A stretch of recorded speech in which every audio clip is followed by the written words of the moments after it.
The Sword of Honor, the gold and silver medals, the banner awarded to the best company are cherished moments in the rear-view mirror of time.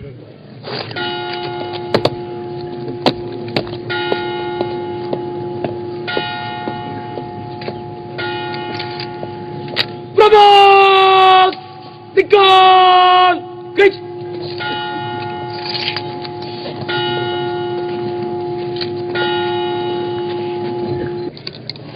Many changes have taken place,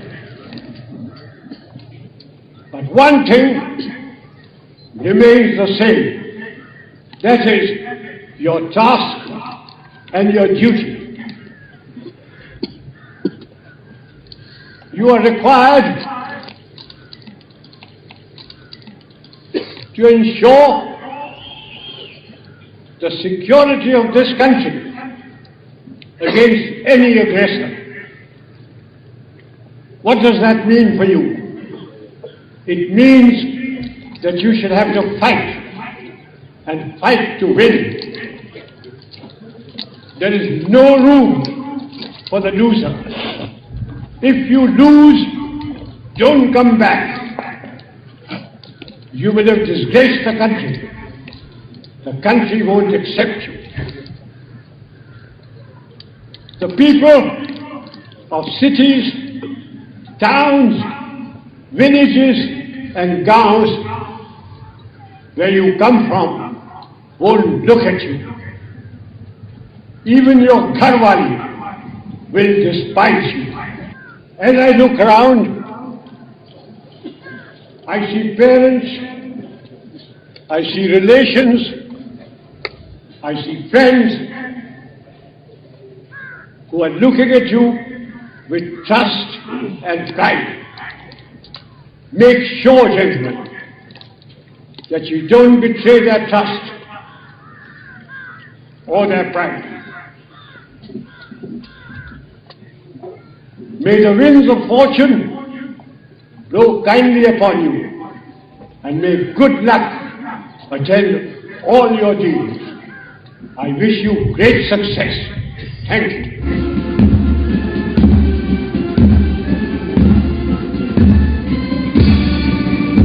The difference between a bad and a good army is not only a matter of equipment, but also of something in the human spirit. Mere enthusiasm is not enough. Fervor must be controlled, trained and guided. For 70 years, the Indian Military Academy, nestled in the lap of the Himalayas, has done just that.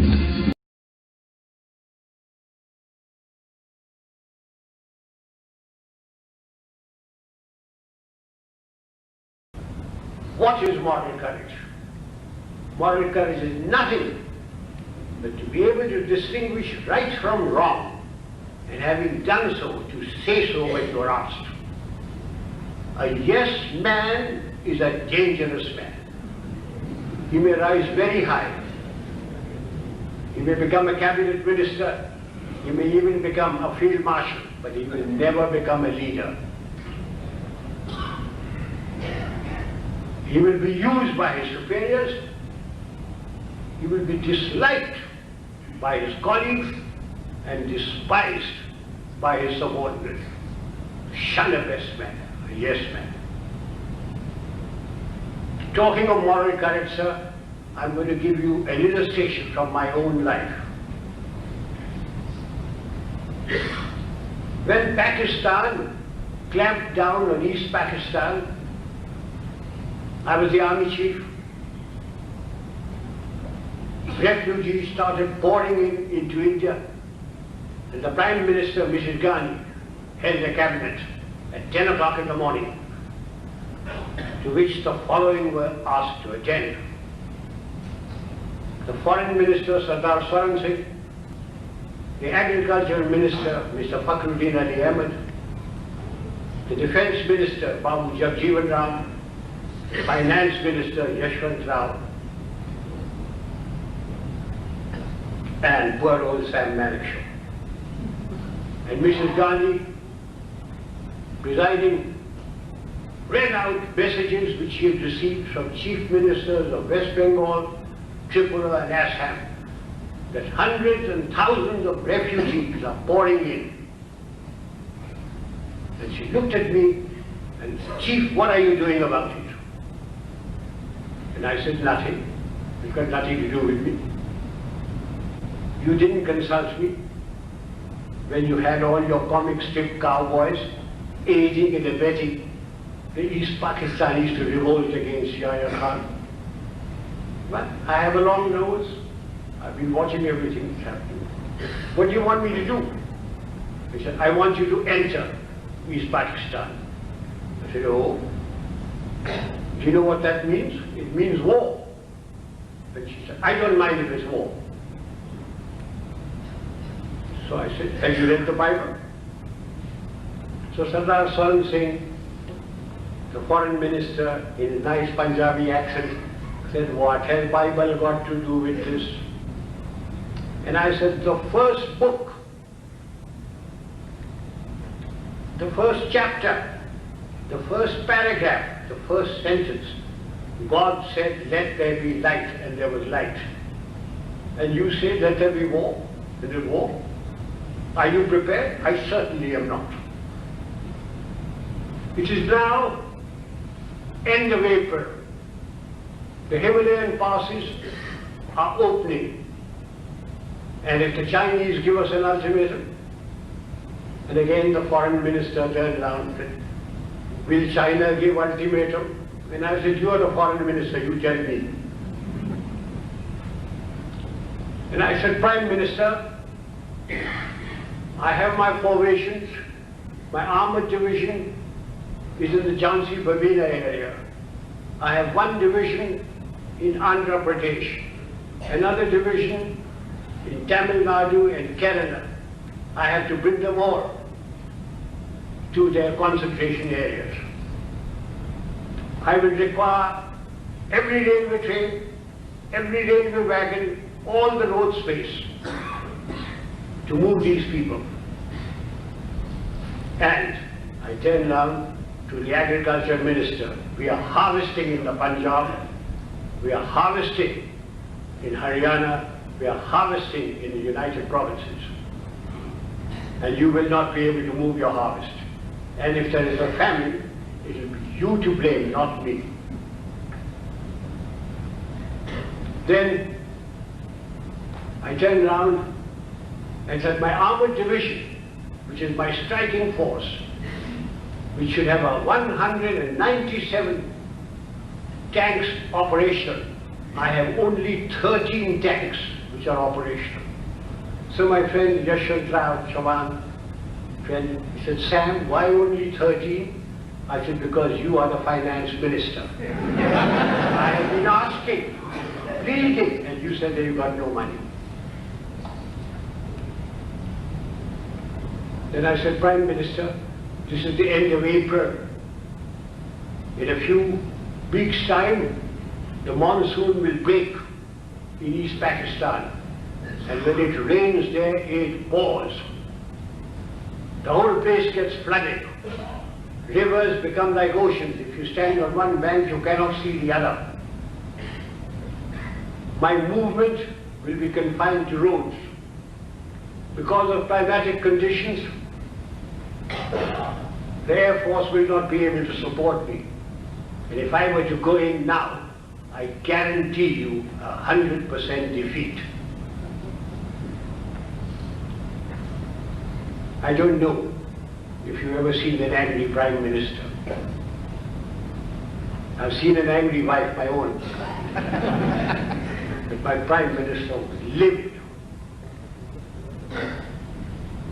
Then the Defense Minister, Babu Jagjeevan Ram, who couldn't call me Sam, used to call me Sham. He said, "Sham, मान जाओ ना." कैसी बेवकूफ बात कर रही है, मानने की बात? Told you what. Anyway, the Prime Minister, gritting her teeth, turned around and said, "Acha, cabinet फिर 4 बजे मिलेगी." So the ministers walked out. I, being the junior man, was the last to leave. And as I was leaving, she said, "Chief, stay behind." And I said, Prime Minister, before you open your mouth, may I send you my resignation on grounds of health, mental or physical? And so, oh, sit down, Sam. Everything you told me is the truth. I said, yes, it's my job to fight. It's my job to fight to win, not to lose. Then she smiled at me and said, all right, Sam, you know what I want. Will you do it? I said, yes, I'll do it in my own time. So, ladies and gentlemen, there is a very thin line between becoming a field marshal and being dismissed.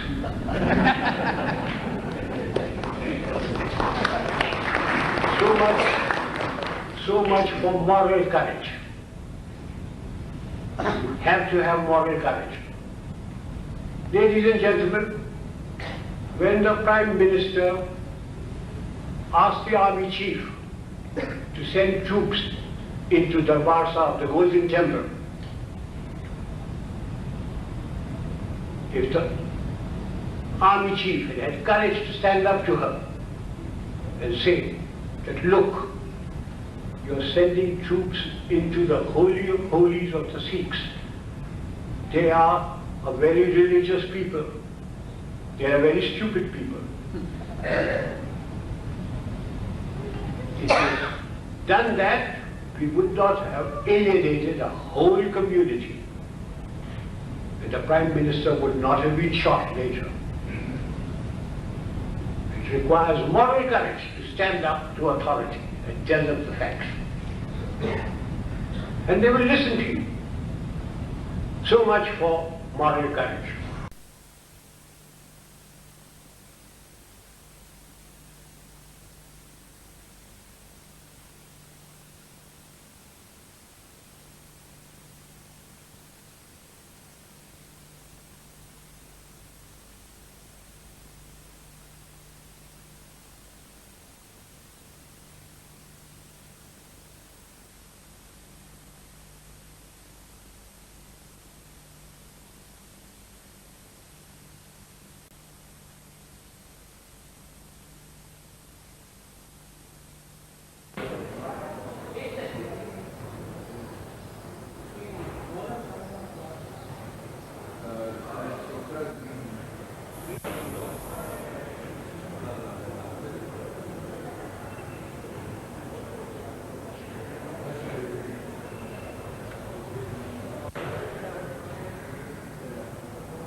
Father D'Souza, General D'Souza, ladies and gentlemen, I'm here under false pretenses. I must be the only one here who has never been into a college. General D'Souza has told you all about me. I'm most appreciative of his kind words. My only regret is that my wife wasn't here to hear them. She would have treated me with greater respect. And when I say I'm uneducated, I really mean it. I must be the only member of my family who isn't a graduate. I managed to do my inter-science. I got a 3rd division mushkil se. Anyway, it's nice being in this hall with all the academics and all the educated people. And I take this opportunity of inaugurating your Silver Jubilee series on leadership. I don't know what one does for inauguration, but may I say that I have inaugurated the thing.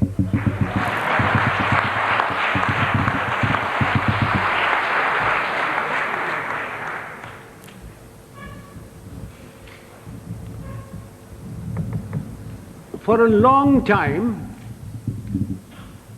I've been watching the scene in India very carefully. Wherever I go, whenever I pick up a newspaper, I find there are shortages. There's a shortage of fuel, there's a shortage of food, there is a shortage of foreign exchange, there is a shortage of housing, shortage of schools, colleges, everywhere. And everybody talks about these shortages. But the one shortage which is responsible for all these shortages is generally glossed over, which is the shortage of leadership.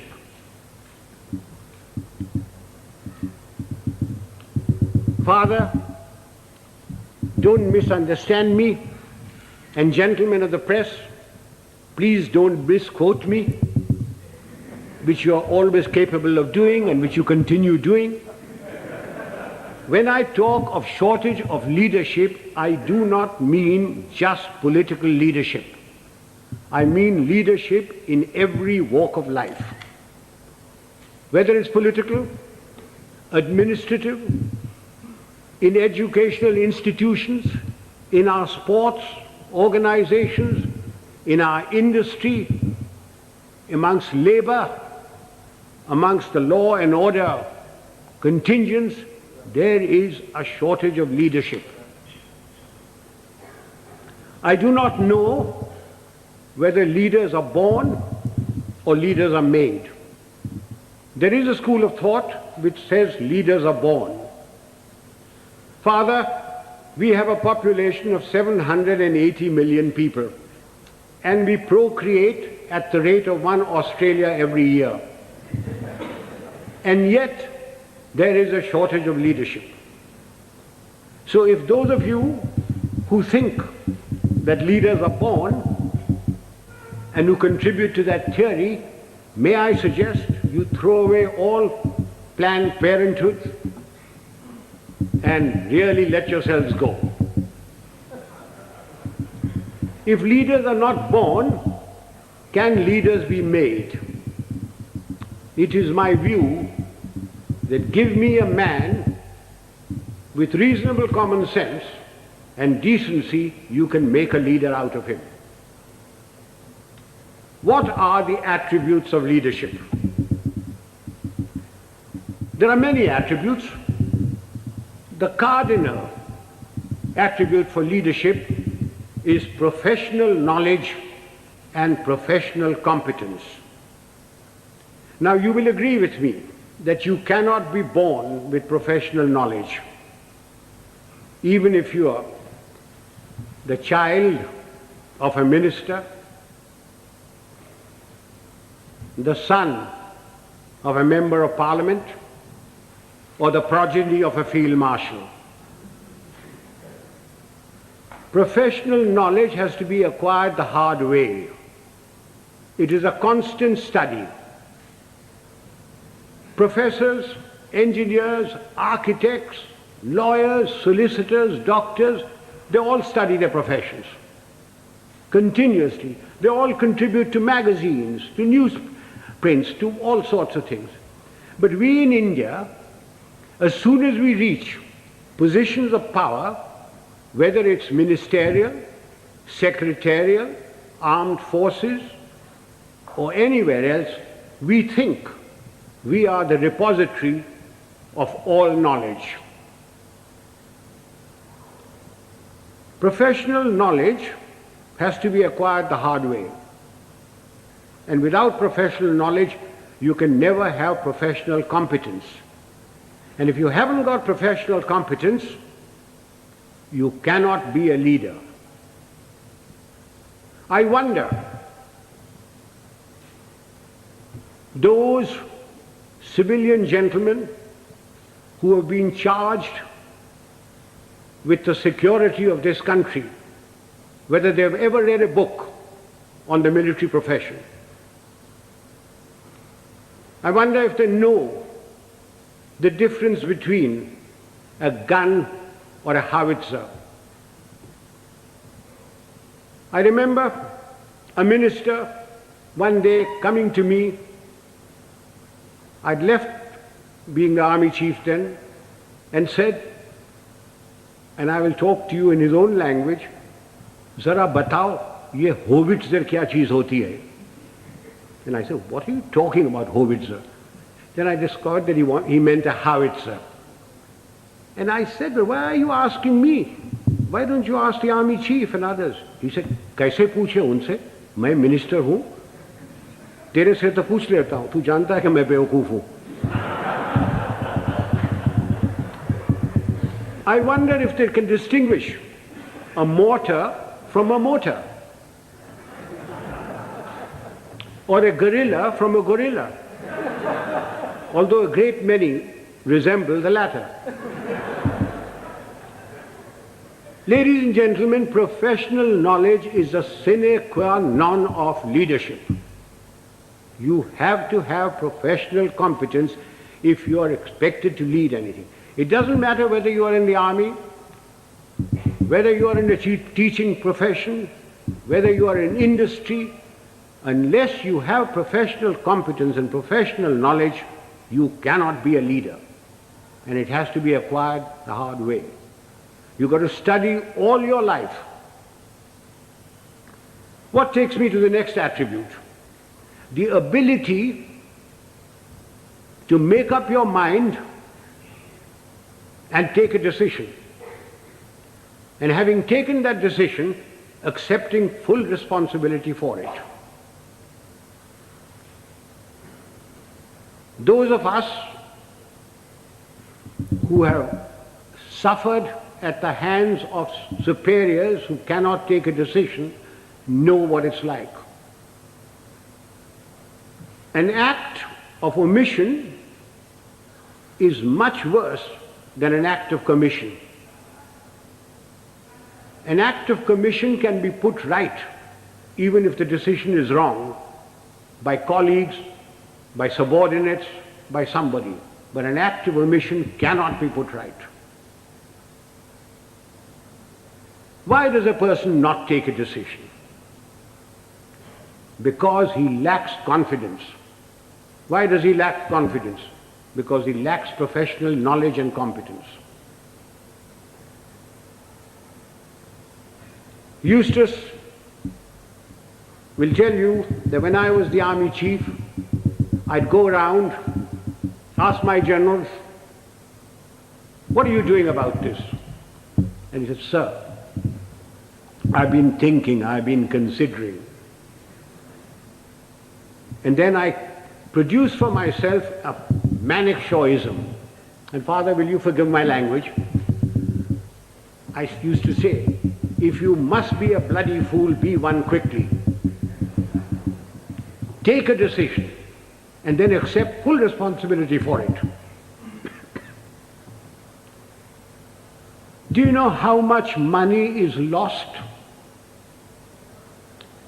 in the country because somebody won't take a decision? Costs escalate, papers lie in somebody's place for days, for months, for years. And when they finally take a decision, the cost of a project, the cost of something has gone up tenfold. Who suffers? We, the people of India, suffer. So that's the second requisite for leadership. The ability to make up one's mind, take a decision, and then stand by it. Don't pass the buck on to your subordinate. It's your decision. What comes next? Absolute justice and impartiality. Those of us who have dealt with masses of men, and I've dealt with over 1 million men in my time, know the value of this. Absolute justice and impartiality. No man likes being punished, and yet men will accept punishment if they know that everybody who commits that sort of a crime gets the same sort of punishment. They will take it stoically. They may not like it, they may not like you, but they will respect you. No man likes being superseded. And yet people will accept supersession if they know that it's been done fairly and they've been superseded by somebody who is better than them. But not because he happens to be a minister's son or related to Father D'Souza or the field marshal's wife's current boyfriend. Men will accept supersession. They may not like it, but they will do it. Now, ladies and gentlemen, this is very, very important in our country. We have tremendous pressures. We have large families. We have fathers, mothers, uncles, aunts, nephews, nieces, their fathers, mothers, etc. We have pressures from them. We have pressures from members of parliament. We have pressures from all sorts of people. And we lack the courage to withstand that pressure. This is very important for us in India. And that takes me to the next attribute: moral and physical courage. I do not know which is more important, moral courage or physical courage. Were I talking to a lot of soldiers, I would lay emphasis on physical courage. But since I'm only talking to a handful of soldiers, and mostly civilians, I will lay emphasis on moral courage. What is moral courage? Moral courage is the ability to distinguish right from wrong. And having distinguished that, you must have the courage to stand up and say your piece, irrespective of what your superior thinks, irrespective of your colleagues, irrespective of your subordinates. You must have the courage to say so. A yes man is a horrible man. He must be shunned. He is a disgrace. He may rise very high. He may become a minister. He may become a field marshal. But he will never, never become a leader. He will be used by his superiors. He will be disliked by his colleagues, and his subordinates have no respect for them. Moral courage is essential. Now, since you wanted to know some examples of moral courage from my past, I will give you a little story. In 1970, when General Yahya Khan put all the pressure on East Pakistan as it was then, and refugees started coming to India, there was a cabinet meeting. I remember the date very well, 28th of April. I was summoned. I had a very strong Prime Minister and Mrs. Gandhi, who ranted and raved at me, said, "What are you doing about it? I've got so many refugees. The Chief Minister of Bengal has just sent me a telegram. The Chief Minister of Tripura has done this. The Chief Minister of Assam is writing that there are more Bengalis there than their own population. What are you doing about it?" And I said, "Nothing. Got nothing to do with me." And she said, "I want you to go in and take action." And I said, "Do you know what that means, Prime Minister?" And she said, "No." I said, "It means war." And she said, "I don't mind if there's war." So I said, "May I please quote from the Bible, the first book, the first chapter, the first verse? God said, 'Let there be light,' and there was light. And you say, 'Let there be war,' there will be war. Are you ready?" I'm not ready. I'm not prepared. It is not the right time to go in. The monsoon will break very shortly, and the whole of East Pakistan will be a swamp. I will not be able to operate. The Air Force will not be able to operate. April is a month when we glean the harvest. And the agriculture minister was Mr. Fakhruddin Ali Ahmed. And I said, I will require every railway wagon, I will require every train, I will require all the road space to move my troops. And you will not be able to move your harvest. And then if there is a famine, don't blame me. And I said, the passes in the Himalayas start opening now, the snow melts. And then if the Chinese give us an ultimatum, I will have to fight on two fronts. And then the External Affairs Minister, the Khalsa, Sardar Swaran Singh said, do you think China will give ultimatum? And I said, you are the foreign minister, you tell me. And then my own minister, Jagjeevan Ram, who couldn't call me Sam, who used to call me Sham.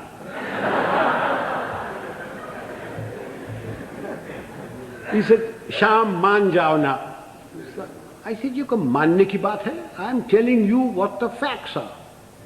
And I said, if you want me to do this, Prime Minister, I guarantee you 100% defeat. Now, Prime Minister, give me your orders. And there was dead silence. And she turned around and said, the cabinet will meet at 4 o'clock. This happened at 10:30 in the morning. So, as the cabinet ministers walked out, I being the junior most man there, was the last to go, she said, Chief, will you stay behind? So I shut the door and I said, Prime Minister, before you speak, do you wish me to send in my resignation on grounds of health, mental or physical? I said, oh, sit down. He said, everything you told me correct? I said, it's my job to fight. It's my job to tell you. If your father in 1962 had me as his commander-in-chief, the country would not have been disgraced. The army would not have been beaten. But the army chief did not have moral courage of turning around and telling him he wasn't ready. So she said, all right, you know what I want? And I said, yes, I know what you want. And I must be allowed to do it my own way.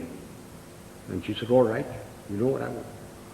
So ladies and gentlemen, there's a very thin line between becoming a field marshal and being dismissed. I just gave you an illustration of moral courage. Of course, I didn't worry very much because my wife had money. If I'd gone, she would have looked after. She would have looked after me. So much for moral courage. Now I come to physical courage.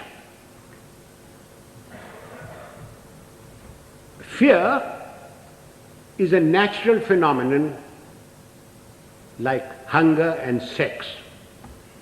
Anyone who says he is not frightened is a liar, except perhaps the Gorkha. Everyone is frightened. It is one thing to be frightened and quite another to show fear. It's when your knees are knocking and your teeth are chattering and you're about to make your own geography. That's when the real leader comes out. If once you show fear in front of men that you may be commanding, it doesn't matter whether they're soldiers, they are clerks, they're labor, there are students. Once you show fear, you should quit. Now again, General D'Souza said, I must give some examples from my own life. This was in Burma in 1942. I was commanding a Sikh company, big tough chaps, very fond of them. I had a man called Sohan Singh, big man, stood about 6'4". He had been promoted many times to Lance Naik, to Naik, and every time, because he was a Badmash, he was broken. we'd had lots of casualties and we had to make promotions. So we had a promotion conference with the commanding officer, and Son Singh's name came up, and I said, no use making him, he'll be broken tomorrow. So he was passed over. The conference finished, names were published. I came back to my basha where my company was in the jungle, and I found my senior Subedar Balwant Singh terribly worried. And he said, Saab, Son Singh ko kaid kar diya. I said, क्यों, क्या हुआ? उसने बोला कि आज आपको साहब गोली मारेगा. So I said, oh, अच्छा, पेशी होगा. So a stool was put in, a table was put there, and Son Singh was marched up in front of me. Son Singh was at that time a light machine gunner, and light machine gunners carried pistols, and his pistol was taken away from him. So he was marched up in front of me. The usual charge was read out, and I said, Son Singh, क्या बात है? साहब गलती हो गया. So I said, तुमने बोला कि तू हमको गोली मारेगा. So I picked up the pistol, loaded it, walked up to him, handed the pistol to him. I said, तेरा दिल है मारने का, मारो. And he said, नहीं साहब गलती हो गया. So I gave him a tight slap. I said, case dismissed, जाओ भागो. I went off to the mess, had my dinner, came back, and everybody in the company was very worried. And the Subedar Saab, Balwant Singh said, नहीं साहब आज रात आपको गोली मारेगा. So I shouted out, Son Singh किधर है? Son Singh came along.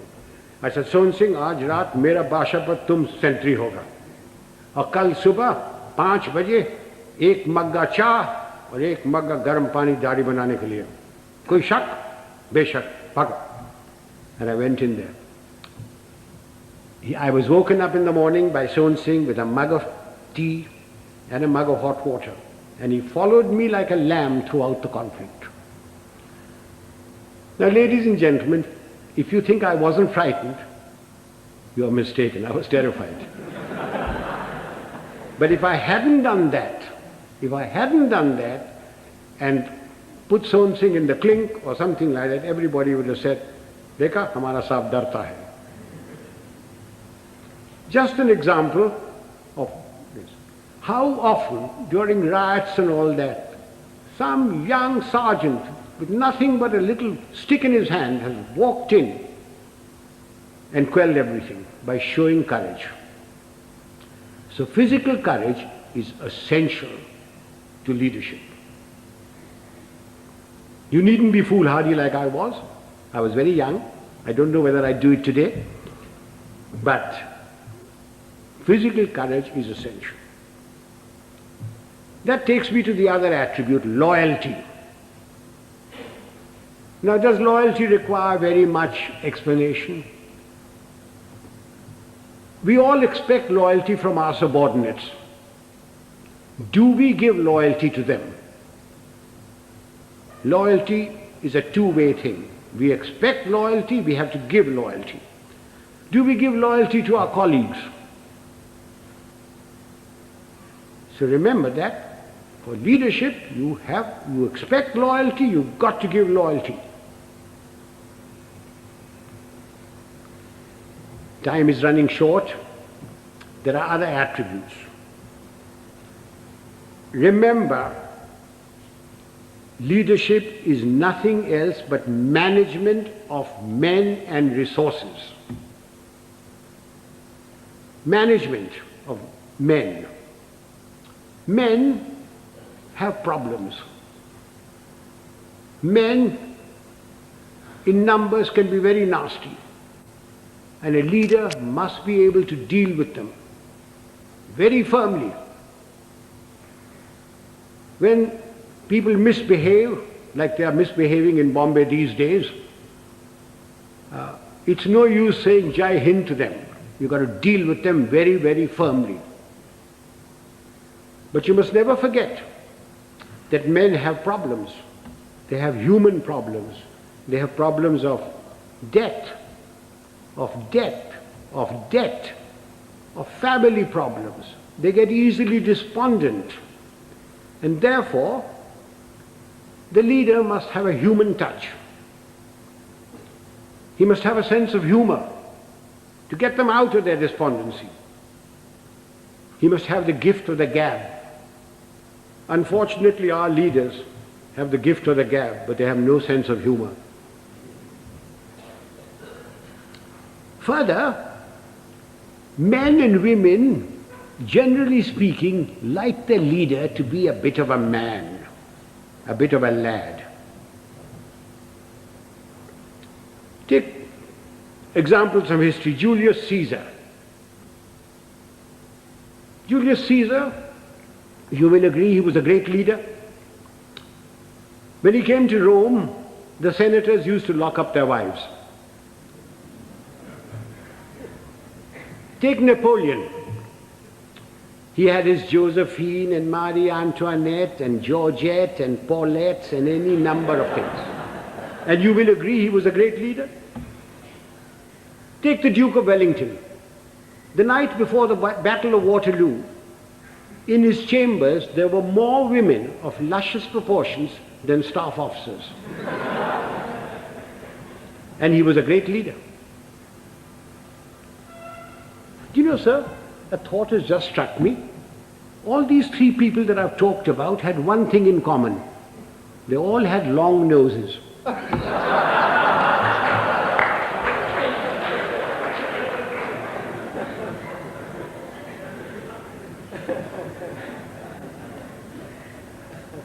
If my time is not up, can I crave your indulgence and talk for another 10 minutes? Ladies and gentlemen, no amount of leadership will put things right. There are two other aspects that we Indians must know and we lack badly. One is discipline and the second is character.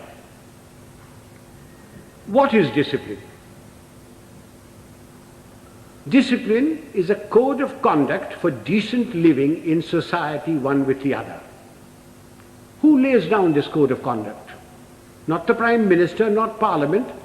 Of course it's laid down in the Army Act. But I'm not trying to impose the Army Act on you. This code of conduct has come to us from father to son, from mother to daughter, from times immemorial. It's in the Bible, it's in the Gita, it's in the words of Nanak, in the sayings of Muhammad and Buddha. It's all come down. It's been refined as cultures have changed. Again, let me illustrate this by example.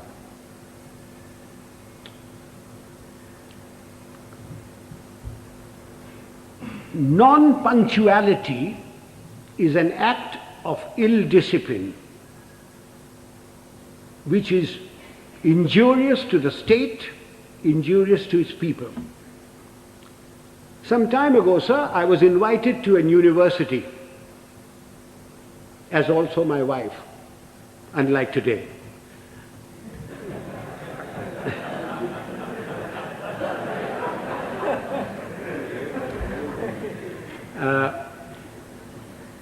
I was called there at a convocation at 5 o'clock in the evening.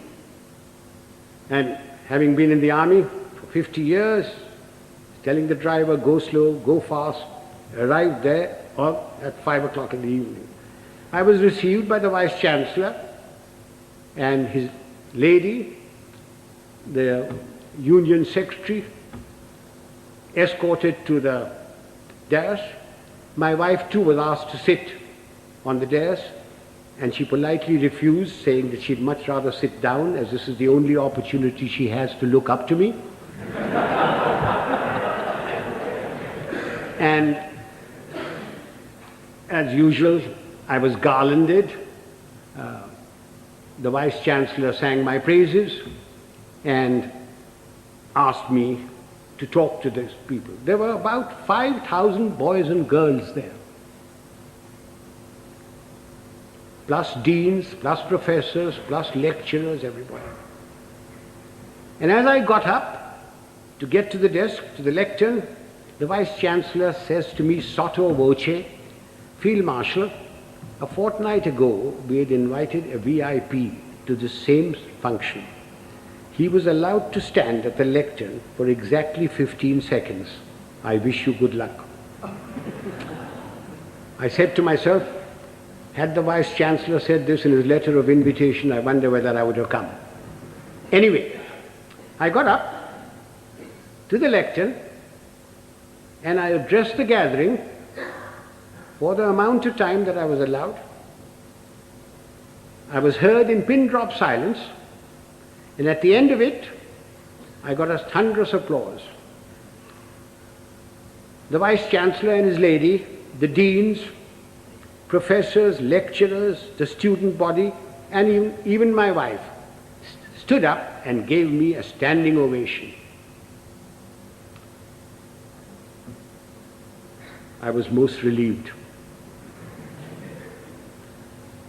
Although my wife told me afterwards that I looked pale. After the usual vote of thanks, etc., we went out into the gardens where refreshments were given. And I, having an eye for a pretty girl, walked up to a pert little thing wearing lovely jeans, tight-fitting, and I started a conversation which ran as follows. I said, my dear, why were you so kind to me today, all of you? I not having the looks of Rajesh Khanna or Amitabh Bachchan, or a speaker like M.G. Ramachandran, when only the other day you were so rude to a VIP. And she said, I quote, "Oh, Field Marshal, that dreadful man. We had invited him at 5 o'clock. He turned up at 6. He brought with him a bevy of security people who pushed us aside and took their places where we should be sitting. He brought with him 2 of his brats, grandchildren probably. He was too old to have those kids that size. But you never know.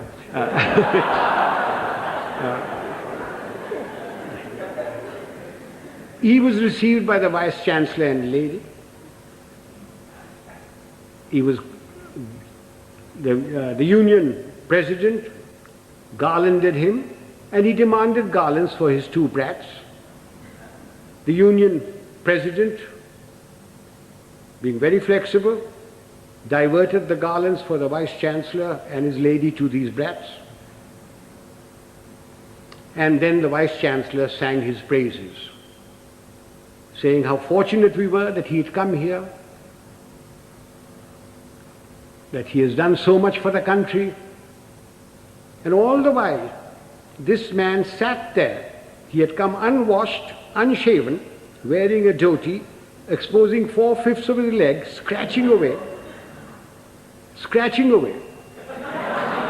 And the Vice-Chancellor said that the worthy had been to jail. When he said that, the girl said, I almost shouted he should be there now. Then the Vice-Chancellor asked him to go to the lectern and to talk to us. So he picked up the lemonade or limca or whatever was there, which belonged to his female offspring, and took a sip, which started a howl. When that subsided, the worthy came to the lectern and said, friends and well-wishers, I have not had time to prepare my speech, but my secretary has written something for me, and he produced a whole heap of paper. He said, without any premeditation, without any thought, we made his stay very short. I unquote. Sir, I thank my lucky stars that 50 years in the army had made me come on time, that I'd been brought up to shave in the morning and shave in the evening if there was a function,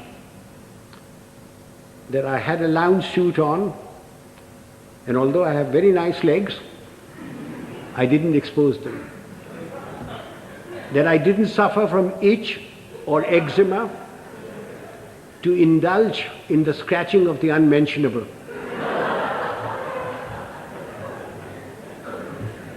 Now do you see what I mean by ill discipline? Had the worthy come on time, according to the program, talked to the people and given them advice, can you imagine what a lot of good it would have done? Instead of that, his act of ill discipline produced more ill discipline. Now this is not a matter to be laughed at and forgotten. We people in India are terribly ill disciplined. We think because we've got freedom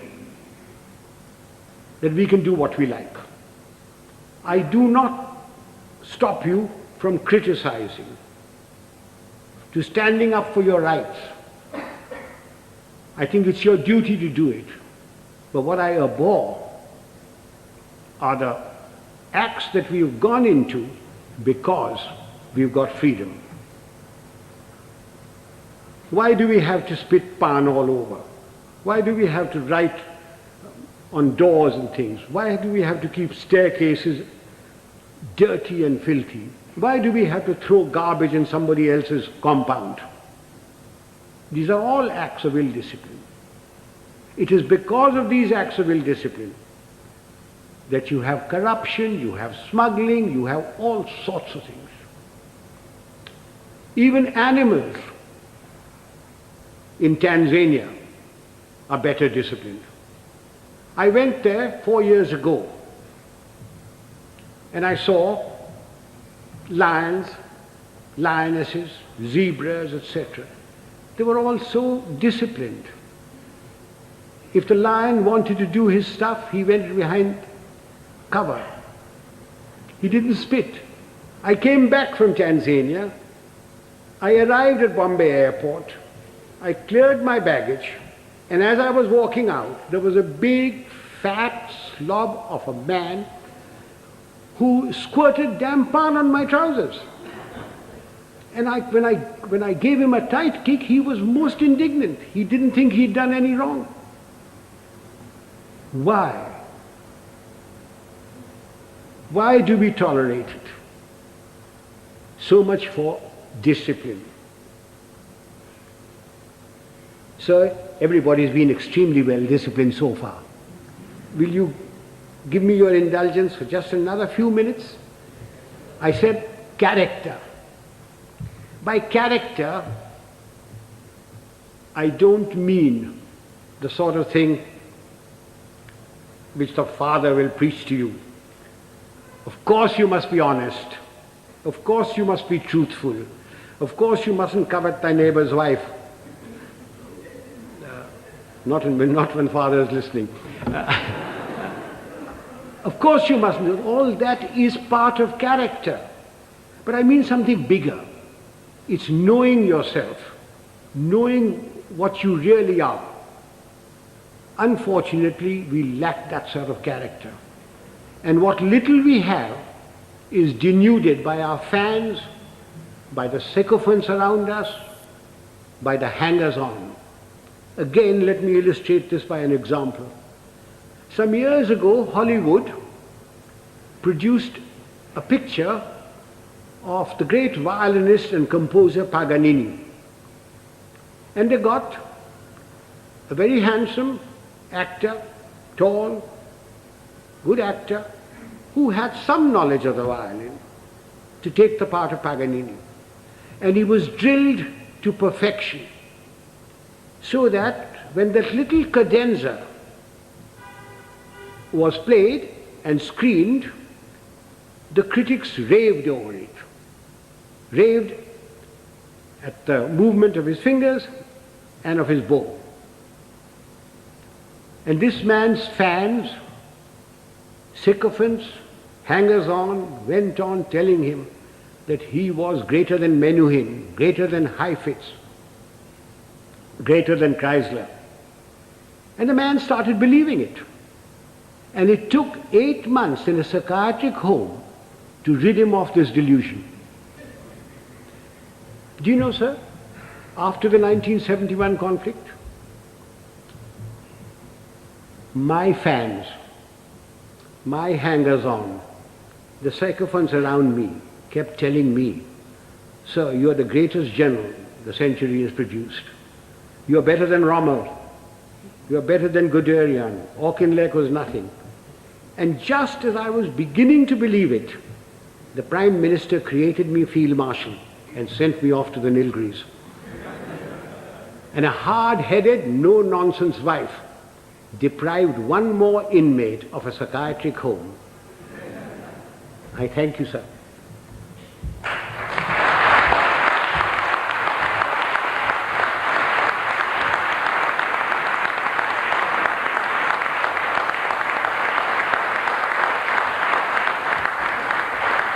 Ladies and gentlemen, I'm at your mercy.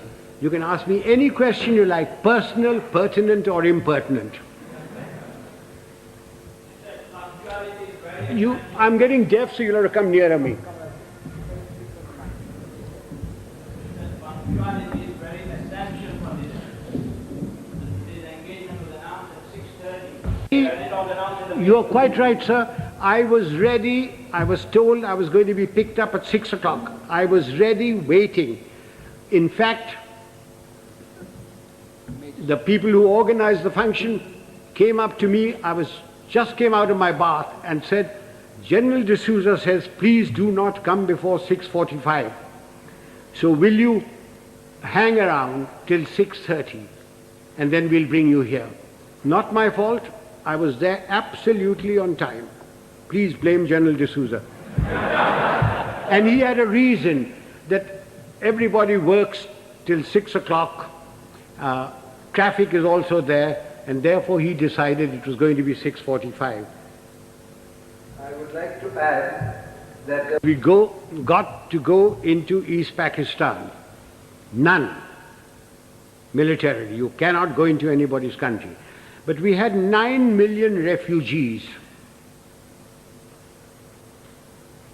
We, in our own country, are starving. We don't have enough clothes, we don't have enough medical attention, we don't have enough food, we don't have enough schooling. But we had 9 million people, through no fault of our own. The Prime Minister of India, went around the whole world telling everybody that I have nothing against Pakistan. In fact, I want Pakistan to be strong. What crime have we committed that we should have 9 million people of somebody else's country in my country? You Americans, if 2 Indians go there, you kick up a row. You, the French, won't accept anybody coming in. The British don't. Why are you asking me to keep 9 million men? Yahya Khan is your friend, not mine. Please persuade him to take these people back or create conditions so that they go back. If you don't, then I shall have no recourse but to ask, I was a general then, General Manekshaw, to create those conditions. Now, we had no intention, no desire to go there. All we wanted was these people to go back. And they would never go back so long as the Pakistan army was doing what it was in East Pakistan. I certainly spoke about it. I understood the problem as a soldier and also as an Indian. Now, you asked me about Sri Lanka. The number of refugees that have come in, very small. In fact, they don't want to go back. They're being pushed back. If 2 million camels had come in, perhaps we would have had to take some action. Have I answered that question? Would the young lady stand up? Let me look at her. Don't be shy. Oh, thank you, dear. What steps are taken from the moment this is leadership has been our profession for thousands of years. For thousands of years. The army has provided the leadership. From the moment the man joins, he comes into an environment of discipline and somebody who is his leader there, and he learns. We don't have courses for leadership. It is by example. If the general officer commanding in chief comes unshaven, you don't expect the others to be shaven, to shave. But because he is shaven, properly washed, properly clothed, everybody else is. If the general officer or the colonel takes bribes, then you don't expect his people not to take bribes. But he doesn't take bribes. Now you ask me, why doesn't he take bribes? Everybody else in India does. And the answer is very simple. It's environment and also fear. If I gave an order and one man disobeyed it, he could be tried by court-martial and given 2 years imprisonment. If 2 men disobeyed my orders, it is considered as mutiny. He is tried by general court-martial, and given 14 years imprisonment. But in civil life, who cares? The policeman takes a bribe. The inspector takes a bribe. Somebody disobeys orders, what happens? You suspend him. He gets a writ petition by paying 25 rupees to any vakil. His case drags on. Eventually he is reinstated, probably gets promotion. But in the case of the army, there's environment from the moment he joins, plus fear. There is great fear.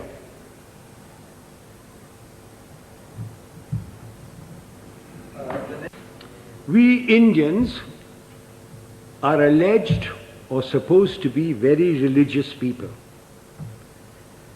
If you read your own religious book, whether it be the Bible or the Gita or the Granth Sahib or the Quran, you automatically have discipline, self-discipline. From your childhood, if your parents are doing their duty, you get discipline into you. If you have any pride in yourself, you have discipline in you. So, talking of self-discipline, there it is. The Roman Catholic Church has done a great deal, for bringing discipline into the world. It has erred at times, but it has done a great deal for bringing self-discipline. One of the things is the confession. That has brought a great deal of self-discipline in people. You can confess to yourself. When you go to bed at night, when you say your prayers, confess to yourself what wrong you have done. Otherwise, I can't give you any answer for self-discipline. Yes, sir. As Yes.